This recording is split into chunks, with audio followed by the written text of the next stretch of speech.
Now we will discuss a poem written by Rabindranath Tagore. The title of the poem is Freedom by Rabindranath Tagore. About the writer, first of all, we should know a certain points.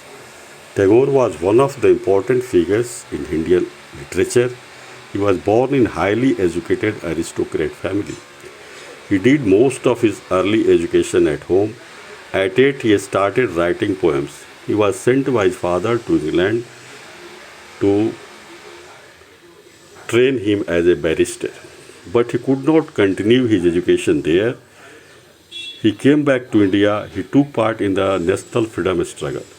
In 1901, he moved to Shantiniketan and spent almost the rest of his life there. He was the first Indian and Asian and non-European to receive the Nobel Prize for Literature. He received Nobel Prize for Gitanjali in 1913. He was the founder of Vishwabharati University. He wrote two national anthems for India and Bangladesh.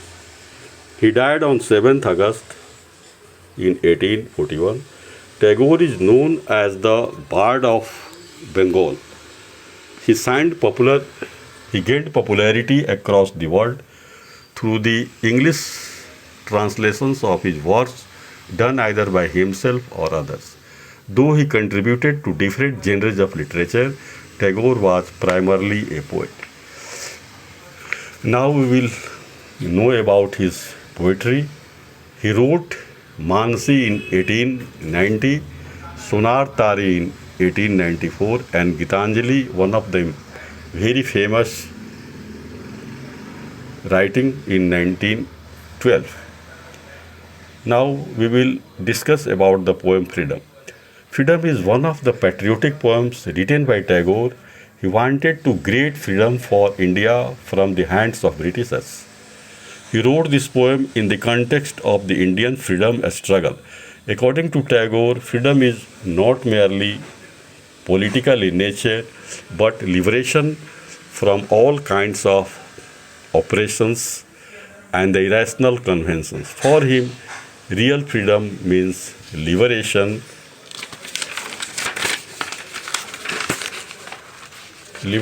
from all kinds of oppression like religious, political and social oppressions, social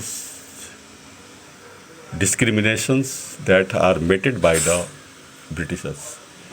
Rabindranath Tagore wanted to unite all Indians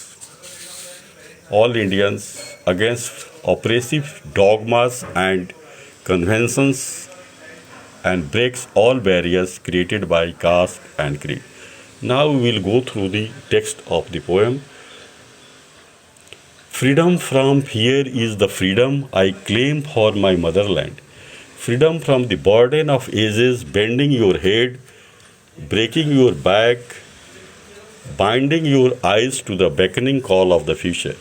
Freedom from the shackles of slumber wherewith you fasten yourself in night's stillness, mistrusting the star that speaks of truth's adventure paths.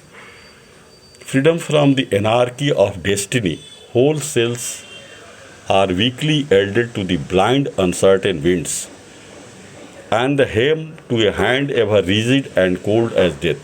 Freedom from the insult of dwelling in a puppet's world where movements are started through brainless wires, repeated through mindless habits, where figures wait with patience and obedience for life, master of show to be stirred into a mimicry of life. In the poem, Tagore talks about four types of freedom, which are necessary for the well-being of India. The first one is freedom from fear. The second one is freedom from the passive state of homeland. And the third one, freedom from the anarchy of destiny. And the last one is freedom from the insulting world of puppets. In the first two lines, Tagore says that fear is the most dangerous thing. All Indians have to get rid of that.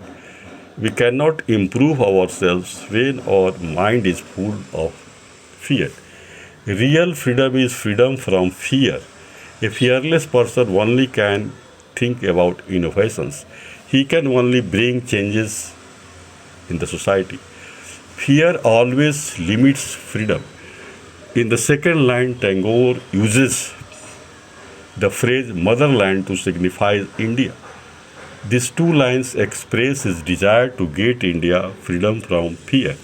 The third line expresses his second wish that helps Indians to have a bright future. He says that all the Indians have to get freedom from all senseless, illogical, orthodox beliefs and traditions. In front of British colonial rule, Indians are inactive.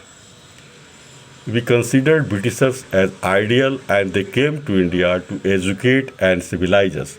We considered them masters and obeyed everything that was imposed on us without any resistance. Tagore wanted to break such attitude towards Britishers and start a new era where Indians can enjoy their freedom. Tagore did not want to bend our heads in front of British masters. We are not to bend our heads before them. We have to keep our head held high. We have our own traditions and conventions. We need not guided by British culture.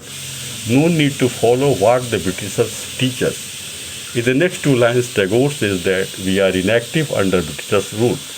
All Indians have to awaken from this sleeping, this slumber. This is ample time to stand for our freedom. Now we have to awaken ourselves to the frontier of knowledge. Tagore further says that never mistrust anyone who leads you through the path of truth. Another thing Tagore says is that we have to get freedom from the anarchy of destiny. It is meaningless to